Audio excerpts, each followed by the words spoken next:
So right now, in the next few minutes, let's continue what we started yesterday. The 10 God questions every Christ-centered pastor must answer correctly.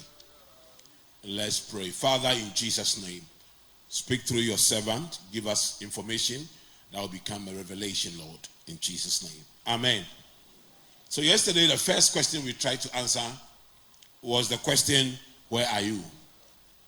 We spoke about the importance of knowing where God wants you to be at every point in your ministry. We spoke about the fact that sometimes greed will take us away from our place of abundance to look for abundance. We also said that every pastor is looking for a good soil, but only few pastors are ready to toil for the good soil, because most good soil don't come already prepared. You have to work on it. You have to work hard. You have to clear the thorns. You have to do a lot of work to get the good soil. And then we went on to look at who told you that. Who told you that? And I looked at the 7 dangerous people you should never listen to. Because who you listen to determines the information in your head. The information in your head determines your decisions. Your decisions determine your choices. And your choices determine your chances. And your chances will determine your success or failure in ministry. So you have to be very careful who you listen to. Amen. Now, today we'll try to answer 2 questions quickly before my next speaker come in. The third question every pastor, Christ-centered pastor, must answer correctly is the question, why are you angry? Why are you angry? Can someone pick this and put it down somewhere for me? Why are you angry? Why are you angry? Genesis 4:6. Then the Lord God said to Cain, why are you angry? Ignore the statement and the rest. And the Lord God said to Cain, why are you angry? Now, why was Cain angry? Did anybody offend Cain? No. He just did not do some things right, didn't get things right in life, and was disappointed. So there are a lot of, the most dangerous anger is the anger that was not caused by anybody, and you don't even know why you are angry, but you have this annoyance in you that you carry it everywhere. You are carrying this annoyance in you, and you carry it everywhere. You feel you are very angry, but you can't trace why you are angry. And so you look for avenues to vent it out. You look for anything. You just find any place to vent it out. I'm going to show you how dangerous that is. Now, write this statement down. Everybody write this statement down. Angry pastors are not hungry for success. Because what is making you bitter made someone better. Angry pastors are not hungry for success. Because what is making you bitter made someone better. So if you want to become successful in life, get hungry, not angry. Because what is making you angry, bitter right now, made someone better in ministry.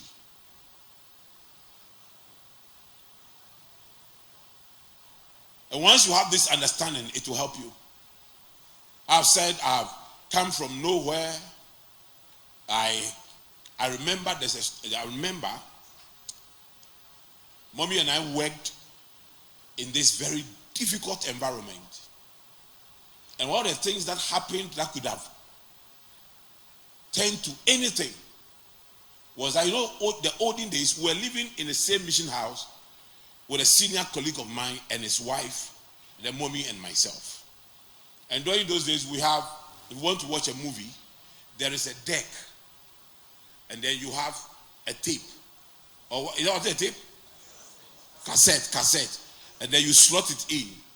The cassette was very big like my head, and the tape, the deck was very, very big like my whole body. So you put it in and you watch. So after this very good Sunday service, you thought you wanted to relax a little as a pastor, and we're sharing a common hall. It was a general hall, because we lived in the house with my senior colleague and his family, and me and mommy and my son then. And then there was an adopted son of the distant, and a few guys there. So the hall was a general one. So I put in this deck to watch a movie. It was a Rambo movie. We grew up on Rambo. So I was watching it, and then my senior colleague's wife came in, stopped the deck, took the cassette out, threw it on the ground, and said I was wasting electricity. Anybody would have fought. So my senior colleague was not around, but he was told later.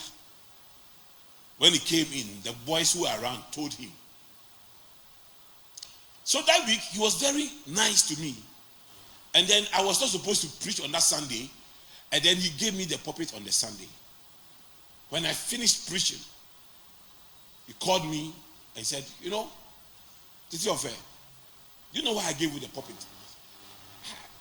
He said, I heard what happened during the week, and I thought you were angry, so I gave you the pulpit to hear the content of your sermon. Whether you were going to make some statements against my wife, but I've noticed something about you, and in most cases, it is when I feel something has happened that should offend you, that I give you the most difficult task, and yet you perform it very, very well.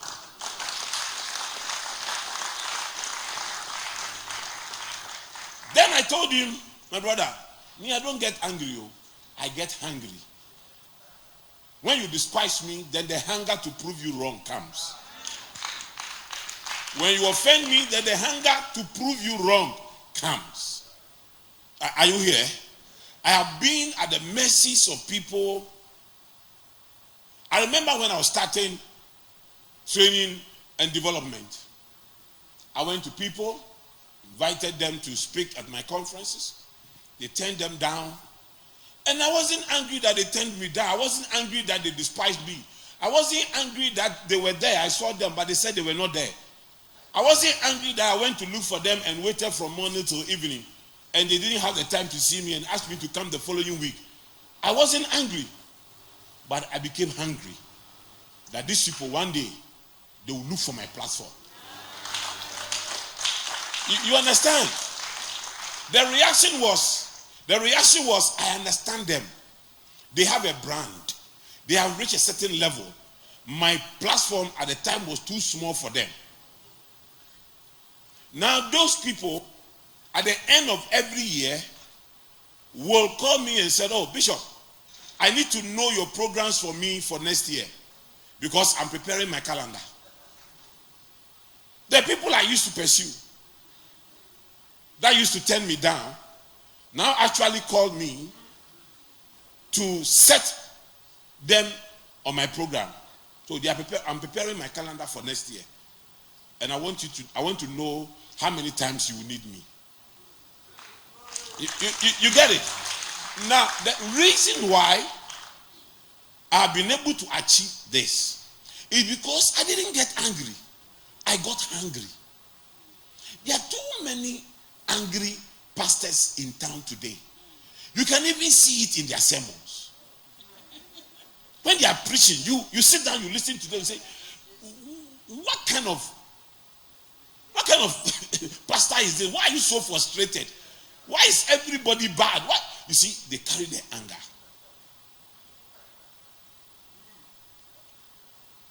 Now, Ephesians 4:26 says this: in your anger, do not sin.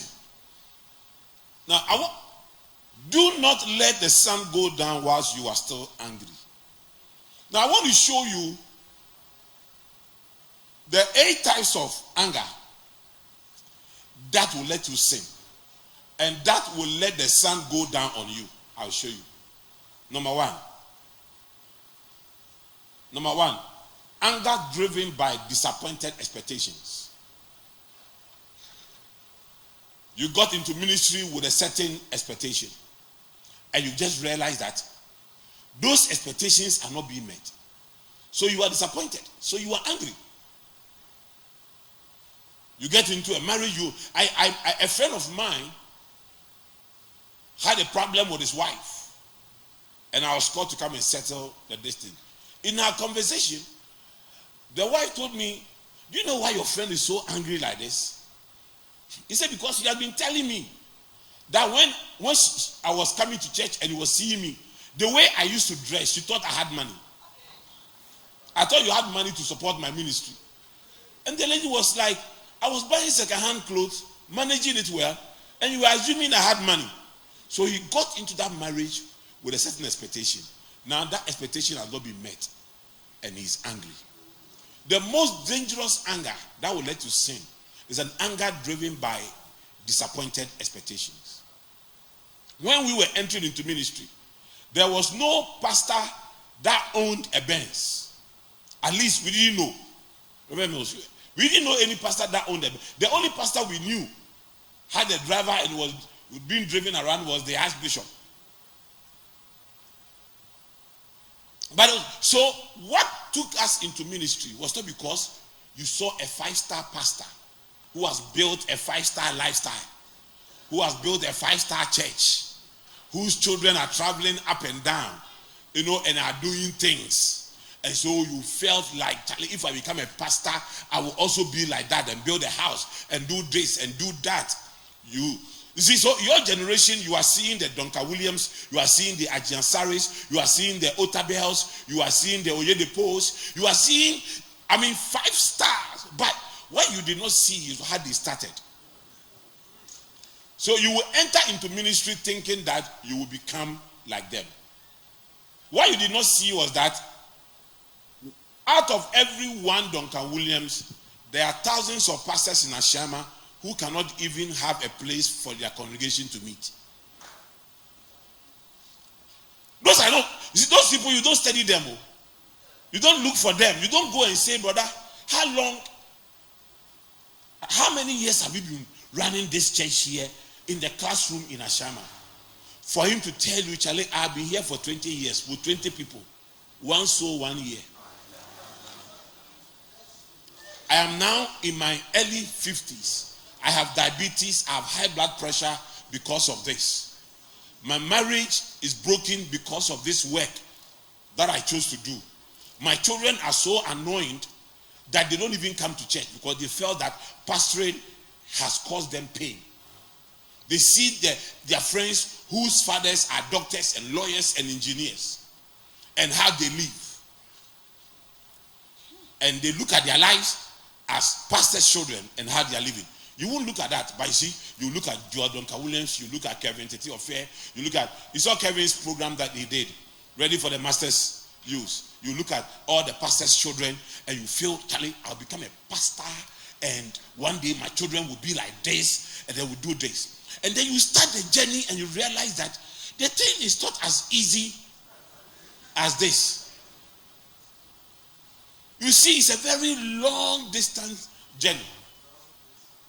Like a guy wanted me to come to Singapore for a meeting. I said, "Oh, I'm coming. I'll be in London, then I'll fly." Years ago, I didn't know where Singapore was. Only to get to London, Google the distance, and realize this is a long distance journey. Now I had to tell the person who has arranged the meeting, has advertised the meeting, and was ready for me to come. I had to now call the person and say, "I'm not ready to fly over 20 hours to come to where you are." It was a big challenge. So you may be angry. You might not know why you are angry. I'm just trying to tell you, to show you. It may be coming from disappointed expectation.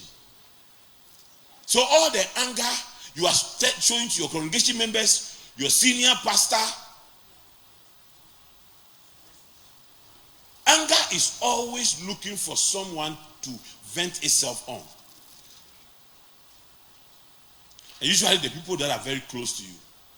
Now, number 2, anger driven by enviousness. In fact, Cain's anger, number 1, was driven by disappointed expectation. He was expecting his offering to go to heaven. It did not go. And then number 2 was driven by enviousness. He was envious of his brother. He was envious of his brother. In fact, I didn't know how serious enviousness was or is until God started blessing me. Oh, yeah. I mean, when a poor man has no enemy, when God starts blessing you, then you begin to see. You see, enviousness is hating what you like because you did not get. So, example, 2 guys chasing one girl. Guy A says, I like the girl for her color. She's very fair and I like fair colors. Then he loses the girl to guy B. Do you know how his language will be? Chai, even the fairness she has is bleach. She's not even nice at all. Now he's beginning to hate what he used to like. There are so many angry pastors whose anger are driven by jealousy. You put something on Facebook. I remember doing outreach in the neighborhood. And then I put something on Facebook. There's somebody wrote there. There are more souls in the village. Go there. In the villages, go there. I nearly responded by saying, what are you doing? You to go there? Why are you sending me? Are you the one who called me?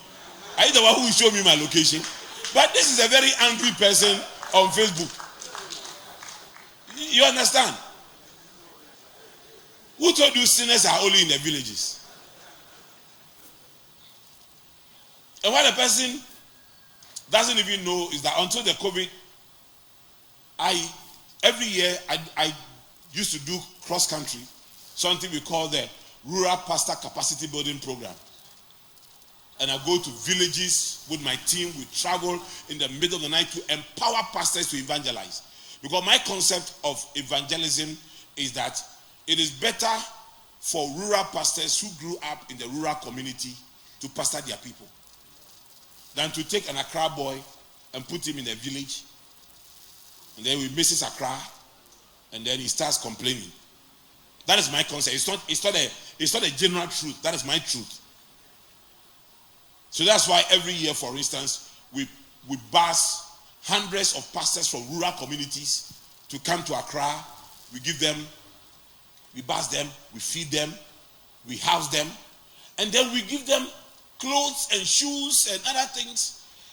And there are rural pastors that personally I pay from my own resources. So if you're an angry man sitting on Facebook, attacking everything we put there, then it's your own problems. And there are pastors like that. So there are some of you here, you're so envious of your senior pastors. You think that your senior pastor's personal wealth should be shared with you. Oh, honestly, no, you don't get what you observe. You get what you deserve. Are you here?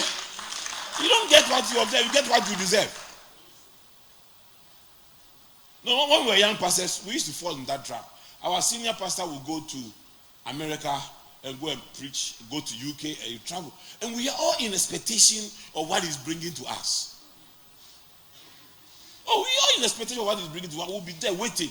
When we hear he has landed at dawn, Reverend Moses and I will be in his house. I remember some suit he gave me. If mommy has seen that suit, he would have rejected my proposal. But the man comes and he has to give things to many people. And that is a demon. There's a demon that makes associate pastors focus not on what they deserve, but on what they observe. Most senior pastors build their wealth not from the church.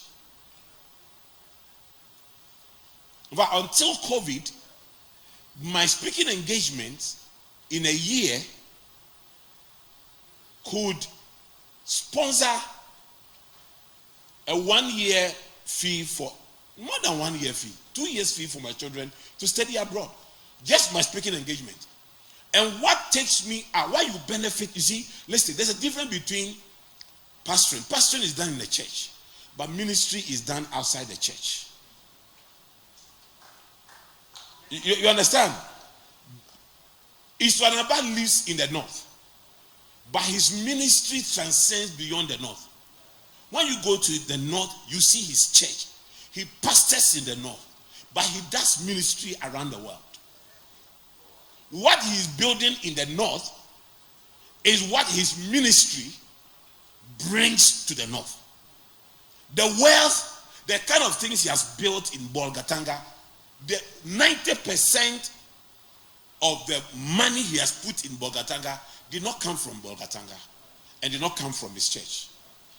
So if you're a pastor in his church and you are envious of his lifestyle, then you are going to drive yourself down and destroy your ministry.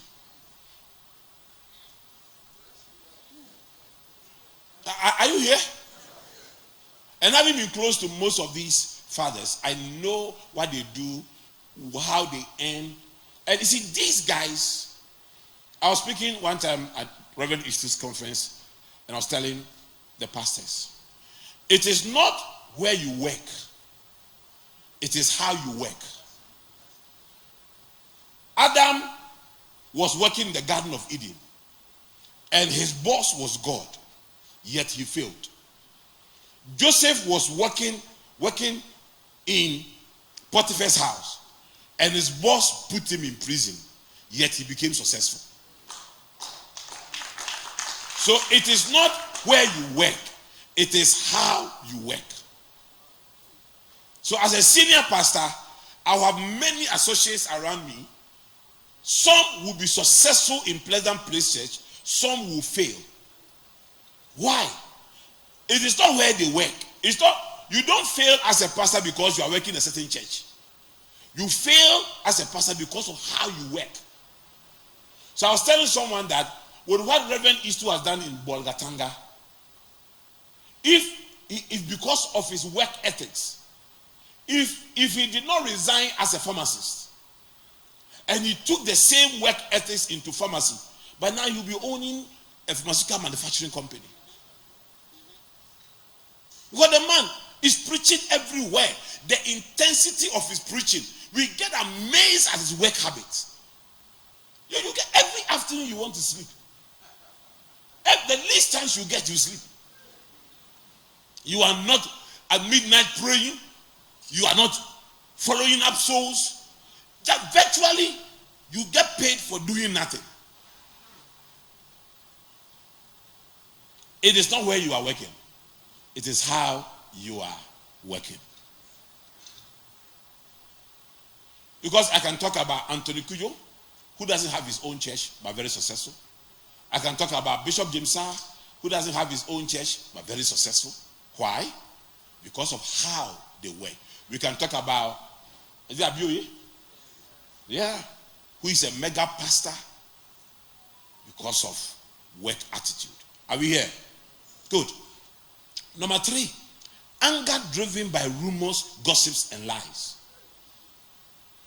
If you're a pastor, you go around listening to everybody, and somebody has said this, and we went here and we heard somebody saying this about you. Recently, I heard a statement some lady in the church made about my son, and I was told, and I wasn't pleased. I just picked a phone, but my son has a different character in nature, so let's leave it. I said, like, he said when he hears it, he will not follow up. So let me leave it. But sometimes you can hear things that can trigger the animal in you. And by the time you finish reacting, you start regretting.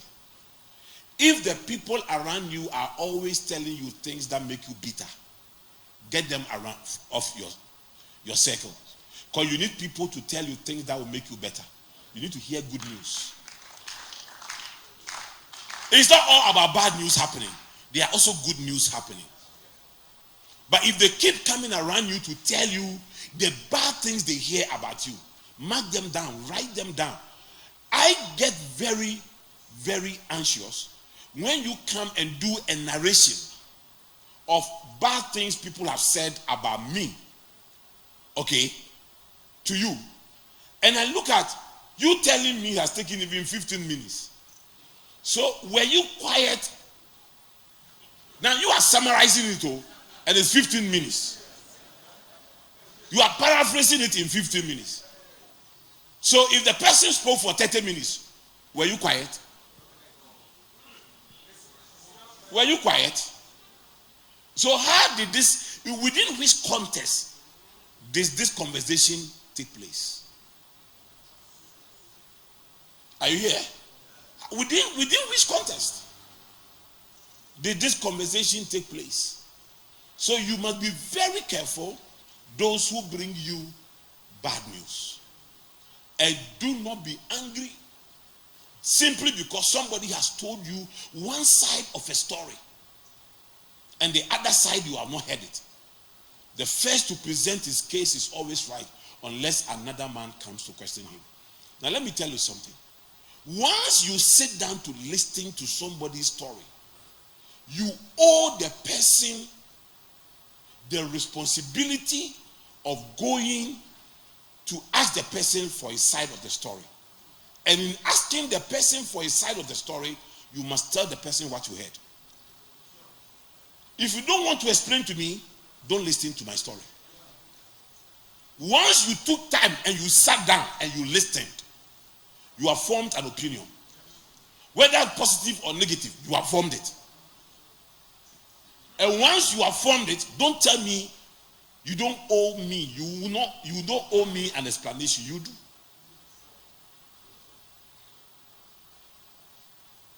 If I go to Reverend Mills, and Reverend Mills tells me something about Pastor Prince,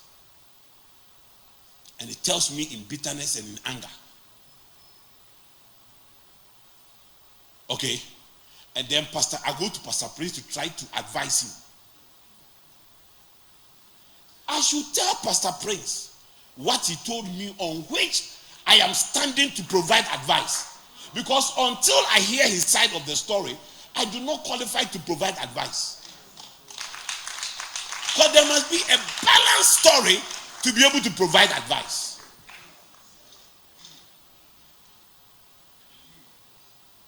So if I know you have my story, but you haven't told me, I become careful. Are you here? Once you don't want to tell me, tell the person telling you. If I'm not ready to tell you, I should tell Reverend Mills, don't start because I'm not ready to mediate. So don't start. But once I listen to you, I must let him hear what you said. Especially if I decide to provide counsel to you. That's the way we kill gossip. I said when I came to Spinters Road Fair, we had a pastors association. And one guy came to my house. There was a wedding. At that time, we were all very poor pastors. So among the poor pastors, I was the rich one. and the richest amongst them had a wooden structure as a church. You know. So we used to hold most of the meetings in my church. And then in a wooden structure. And one of the pastors, the member was marrying. So they did their wedding in my wooden structure. Then the Sunday, the next day, I wasn't even expecting the people.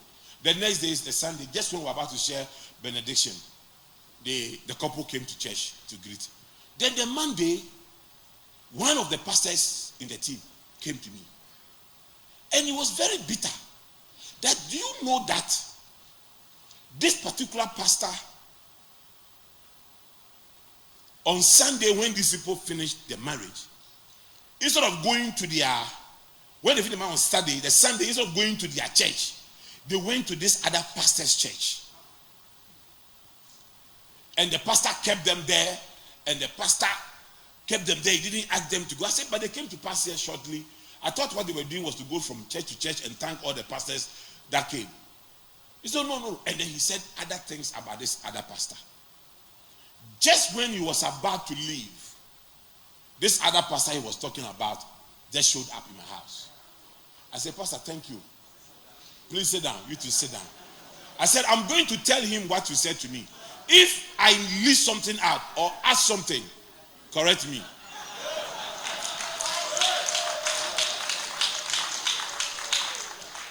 I said everything.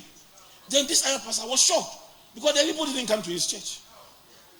They were not in my church. I said, then hold on. Because the other pastor is offended that they came to your church, according to this man's story. So we sent for the other pastor who came in. And then when the other pastor came in, we narrated a story. You look at this gossip pastor and say, me, have you met me after the wedding? We haven't met. So everything, you came to me to tell me that the couple went to his church. You came to tell me. When did I call you to tell you this? This guy was. So you see, that was what collapsed the entire pastors association. Because after that meeting, this one said we can't trust you. This one said we can't trust you. And me myself, I decided that I cannot be amongst a group of people that can formulate stories. So this one was a rumor, was a lie. And if we had not met at that place, we would have gone everywhere. And there are a lot of pastors. I don't know whether because they don't get the chance to preach. So they decide that we want to talk. So let's talk about senior pastors. Let's talk about our colleagues. Let's say bad things about people. And then when you hear them, you don't go looking for answers. My wife will tell you, will always tell me, honey, when you hear something, immediately you want to call for a meeting. I said, yes. Because that's the way you solve problems. That's why I keep long-term relationships. Because once I hear a story that will make me bear a grudge against someone, I immediately want to hear the person's side of the story. So if you are not ready, you cannot tell me something and say, don't ask. Why? Why would you come and tell me something that is making me bitter against someone and tell me don't ask? What would be your reason? So pastors, watch rumors, watch gossips, and watch lies. Wherever people congregate, there will be rumors, there will be gossips, there will be lies. Watch them. When you sit down to listen to rumors, gossips, and lies, find out. Listen, keep this at the back of your mind. If you listen to somebody's story and you want to advise the person, tell the person what you heard and let the person tell you what happened, or else you won't be a good advisor. It's also very important to note that there is a principle called divide and rule. There are people that will spread rumors in ministry, gossips in ministry, because they want to divide a front and rule. So keep that at the back of your mind. Now, there's also anger driven by competition. Anger driven by competition. When you cultivate, and it's the same thing, Cain was competing with his brother for offering to God. That was his problem. He was competing. Pastors, listen. Ministry. Ministry. Some people are running 100 meters. So they will start and finish in seconds. Some are running marathons. They will finish in hours. Some are running hurdles. Please, be in your lane and run. In ministry, I'm telling you, some people, they are corn. You plant them today, in 3 months, you will harvest. So you see their fruit. Some are olive seeds. You plant them today, it will take you 10 years to harvest. You need to know yourself. You need to understand the timing. Don't compare yourself to anybody. Don't let anybody push you to enter into competition with anybody. Don't allow anybody within your congregation to come to you and tell you, oh, Charlie, we started this church 10 years ago. Somebody came 1 year across here, and the person is already growing, and the person is already exploding. Let me tell you this. When you survive 15 years of ministry, that is where now we believe God has called you. I'm telling you. Now, any church that is less than 10 years, and let them pull all the crowd in the world. Wait until they hit the 15-year mark. Then you will see whether the person is called or not. You understand? The first 10 years, you are jogging. The 5 years, you have started running. By the 15th year, we'll see whether you have the heart to continue to run. So be patient. Don't compete with anybody. Don't fight with anybody. I mean, when God called you, they were not there. Don't compare yourself to anybody. Don't try to preach like someone. When I look into the Bible, what I see is different from what you see. Because of the way all of us have been called.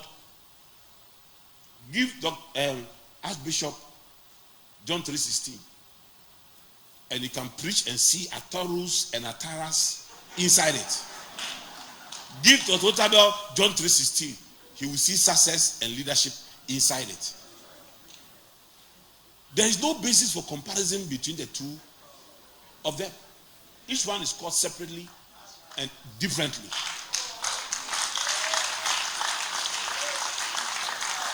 Are you here? Some will become bishops today. Some will become bishops tomorrow. And the exciting thing about this, the world keeps getting better. Now, those who built chapels 10 years ago are now looking at how they can renovate it to make it look modern. Meanwhile, 10 years ago, when somebody was dedicating his chapel, somebody was there and said, hey God, when will it be mine? 10 years later, you are building a sports stadium as a chapel. And the person who built 10 years ago is looking at it and saying, I built mine too early. I should have waited small. Are you here with me? Do you understand? That's how it is. Be in your lane, understand your times, and move according to your times. Don't compete. Now, anger driven by comparison. See, the difference between competition and comparison is this. In competition, you want to catch up with someone. In comparison, you want to draw the person to your level.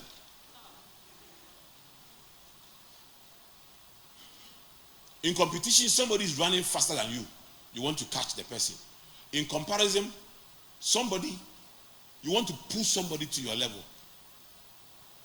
Because you don't understand why you were called before the person, and yet the person is doing better than you. And you feel like if you do what the person is doing, they will say you are copying. So let me destroy what the person is. In fact, comparison is even more dangerous than competition. Okay?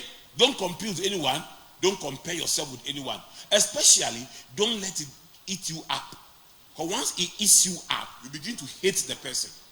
I believe that some of us pastors, some of us who are on radio, on TV, and other things that people see us all the time, I believe that people get angry not because you have offended them, but because they compare themselves to us and say, when did he come? When where was he?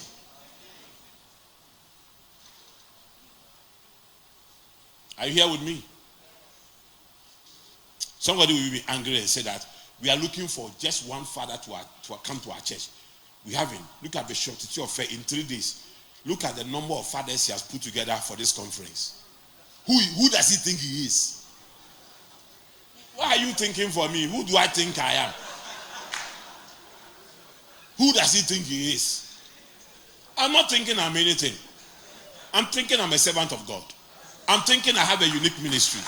I'm thinking I'm pursuing my ministry. I'm thinking the fathers have realized that I'm pursuing my ministry. I'm an honest person. I'm respectful to them. I'm not competing. I'm not comparing. And therefore they honor me. Finish. All these things about what is he doing? What is somebody doing? It will kill you. If you want to die before your time, compare and compete. You will destroy your ministry. Am I helping you here? Am I teaching you something here? So please, when the next speaker arrives, let me know. Anger driven by a sense of entitlement. Anger driven by a sense of entitlement. The last time I was sharing with years ago, I was sharing with a couple in church, couples in church. I was teaching them how to manage success in marriage.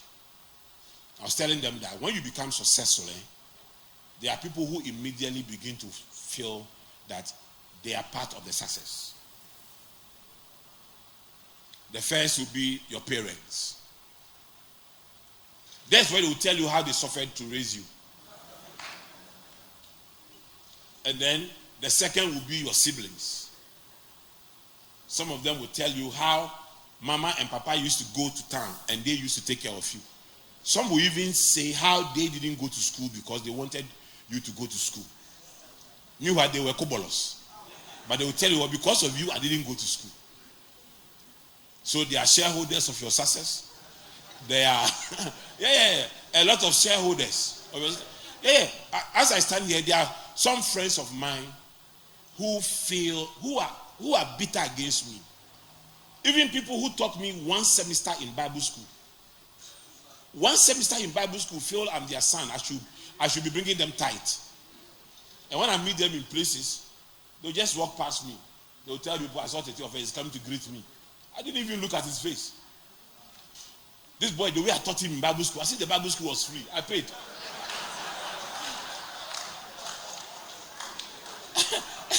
So, you get it? So there are people who have a sense of entitlement. They feel, I'm telling you, I have two of my friends who truly celebrate me, Dr. Mills and Brother Joe. They don't. Yeah, Dr. Mills, I was living with Dr. Mills when I was going to Bible school. Dr. Mills, when I was going to Bible school, when he meets me, he calls me bishop. Some time ago, there was something he was doing. I said, oh, you are my senior, but don't do it. He said, no. You are a bishop. So it's different. You are a bishop, so it's different now. But there are some friends who today will not even call me bishop. They meet it, hey, Yofi. Oh, Ole Wadon. Yofi, unim ye biem. Unim ye biem. Yofi, unim ye biem. And they are angry. They are very angry because they have a sense of entitlement. That I owe them something. We grew up together. So if you have money, we must share. Bring something to me. Oh yeah. I know someone who taught me for 6 months in Bible school who felt that I needed to build a house for him. And the person is very angry. The person came to me and said, look at me at this age. I don't have a house. And you, my sons, you are not helping me. You like this. Look at what you have here. At least half plot. Just looking at the person, I said, but you taught me in Bible school for 6 months and I paid you. So when did I become your son?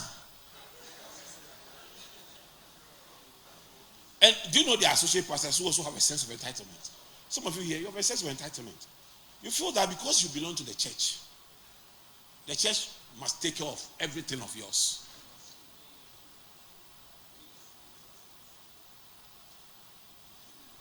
When I went to university, I was pastoring in a church. I didn't feel the church should pay my school fees. But if the church was going to pay my school fees, they had to determine what I was going to study. They had to look at their human resource needs and determine that go and study this and we'll pay your school fees. Once my other colleagues came to me and said, so they didn't pay. They are not supporting you. Even though I was studying theology, they are not supporting you. They didn't pay and wanted me to be bitter. I didn't think that the church owed me paying my school fees because they didn't put me in school. I was actually using part of the church's time to go to school. And they have had mercy on me. They haven't complained. So I didn't. That's some of you. You are bitter that church is not doing this for you. You are very bitter. There are people who have taught as teachers. And they are more educated, more qualified than you. They have taught as teachers for 30 years. They still live in chamber and hall. And they are managing to put their children in universities. To educate their children. You have been a pastor for 2 years. You have only a child. I want to live in 3-bedroom house. One for me, one for my wife, and one for my guests. With 2 washrooms. And I want a master bedroom. And your salary cannot pay it. But you know why? Because you have a sense of entitlement. That once I develop a lifestyle, the church must be responsible in financing it.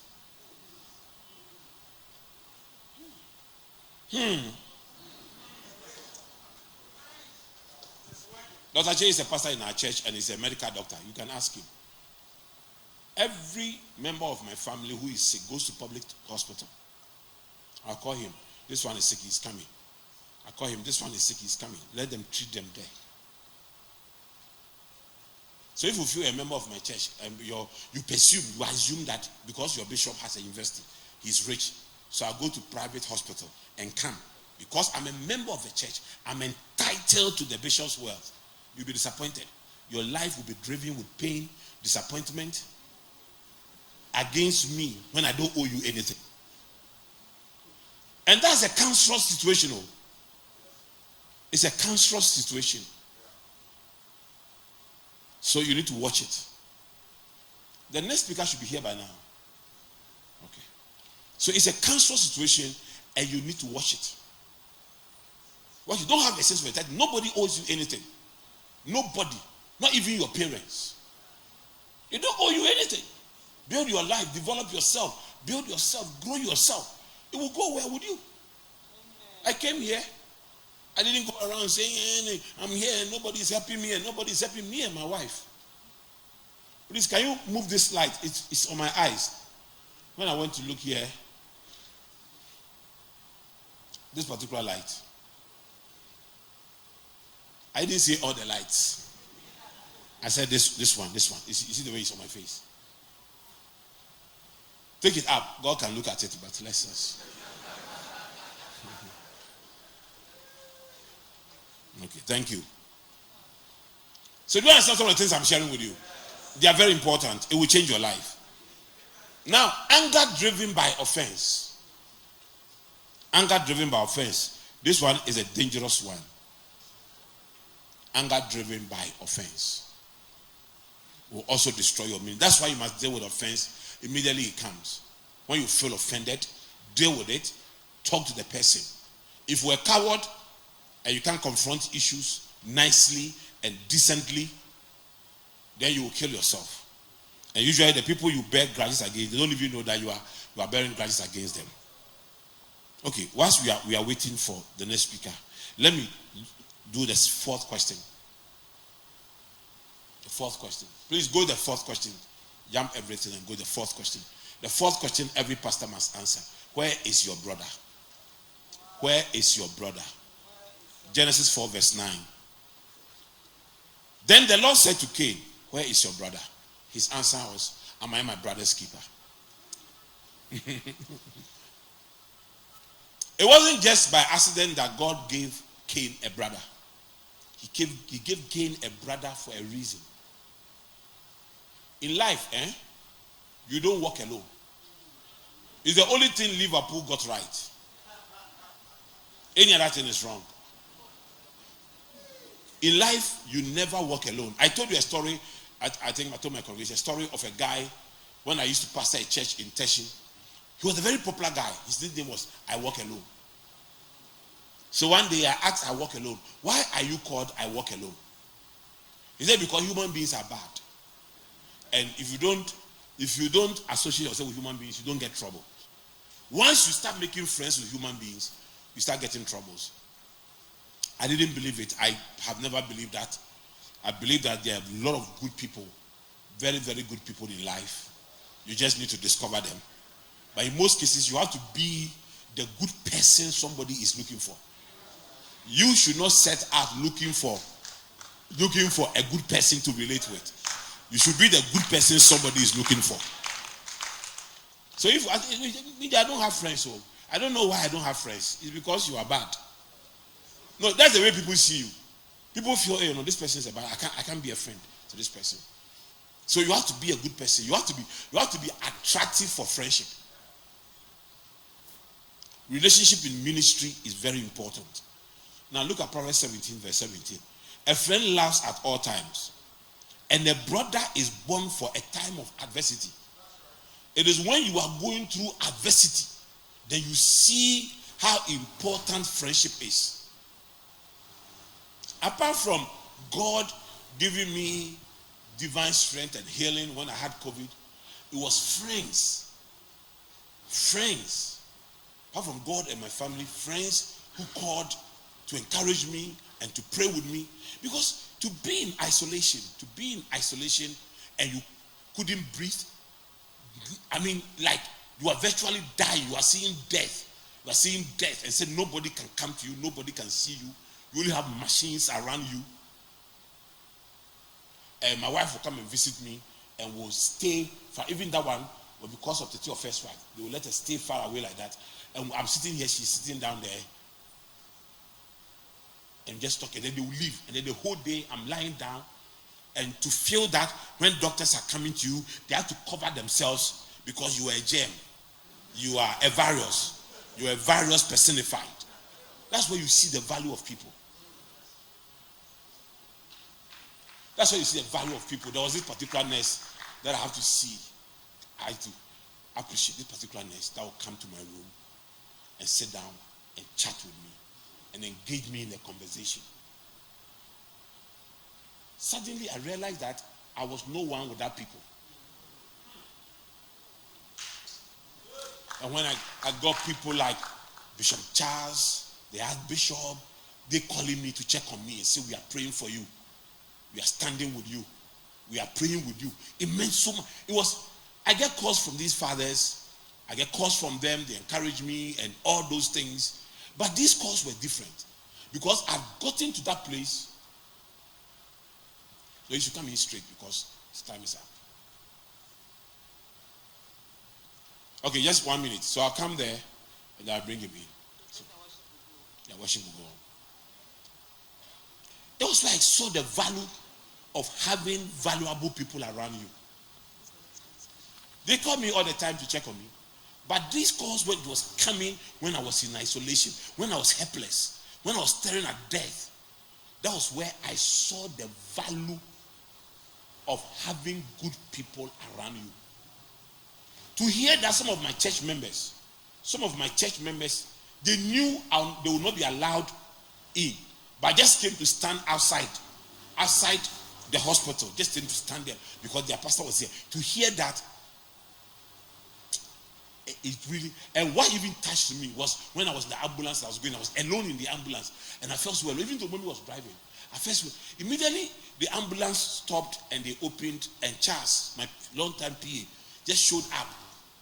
I said, Charles, where are you coming from? He said, I was in front of the ambulance. That I couldn't have left them to take you alone. So I joined in. I was sitting in front of the ambulance.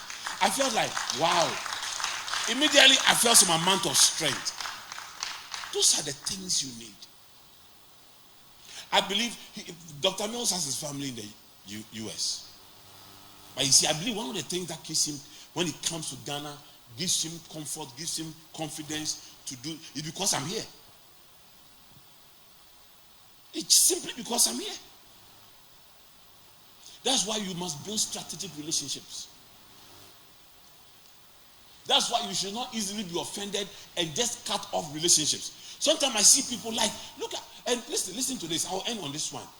Choosing strategic relationships. Look at Dr. Mills. I have known Dr. Mills for 30 years. Over 30 years. Because I married my wife 29 years this year. And we were about 35 years. It comes to a time where I see people choose choose today's relationship over yesterday's one. They choose event over history. I'm telling you, they choose event over history. One guy used to work for me. So when I came to school, I came with him. I started to withdraw him from his branch because it was not growing, to come to the headquarters. Then he decided no, because the souls are important, so he'll be there. So he's leaving the church. I looked at him and said, are you choosing those people over me? Are you sure that's the choice you want to make? Over all these years, that is the choice you want to make? Are there no souls here? He chose them. I believe that if you have kept the relationship with me, it would have been better. I'm telling you. Some of you are in churches, you talk plenty, you just cut off from people God has planted in your life. You cut off from them, and you go. Last time one senior pastor was telling me, and this senior pastor has over 10,000 congregation. He said, do you know one of my son left me to start a church, and he died over 50 people. He struggled, he developed diabetes, high blood pressure, after he left for 5 years old, and he died. Let me tell you something. If you belong to a church of 500 people, and there are 5 pastors in it, it means that for every congregation member, for every pastor, you are responsible for 100 people. If you are really pastoring well, you will find fulfillment in that. Than to leave and go and start something with 15 people and think that those 15 people belong to you is better. I used to have a pastor in this church who kept saying, we don't see miracles. We see for this church to grow, we need to see cripples walking. We need to see, and then when you give me the chance to lead prayer meetings, you come and stand there. We need miracles for the church to grow. We need this or this to happen. We need this. He's left my church for 5 years now. No one single dead has been raised. No one single cripple has been raised by him in his church. No. I'm still waiting. I'm waiting. The day he raises the dead, I'll go and submit to him. I'll go and say, oh, what you were saying was true. I have come, dearly beloved. I'm now your subordinate. I am now your subordinate. I'll go and submit to him. So please, keep long-term relationships. Keep respectful relationships. Keep strategic relationships. And make sure, Pastor Prince is my son. He runs a fellowship. And sometimes, recently his program attracted over 30,000 people. 30,000 people. And yet every Sunday he's here. And you know, he's not able to come to weekday teaching service. He will come to my house and apologize to me why he can't come to weekday teaching service, because he has a radio program that he goes at midnight, and so the day he has to be resting a little. But after Sunday, Daddy, Sunday dear, you will come but his fellowship is about 30,000 people. The wife called me recently. She said, Daddy, do you know my husband? He does everything you do. He says, hey, on found the only person, hey, my father hasn't said this, so I won't do it this way. I won't do it that way. I'll have to do it this way. I have to move this way. His recent event, the night before, he will come to my house. He has 30,000 people, but he will come to my house, kneel down for me to pray, lay off. Papa, I need your anointing. I need your anointing. I need you to cover me before I go. I just want you to cover me before I go. I need your anointing. I'll pray for him, anoint him. Somebody came from there and said, hey, do you know your son took the first 5 minutes to talk about you? The first 5 minutes to talk about you. Sometimes we just have 100 people and we think we have arrived. He has a lot of resources, but he knows his source. That is all. That is all you need to understand. God bless you. Reverend Mills will lead you in a prayer on this topic, and I'll bring in the next speaker.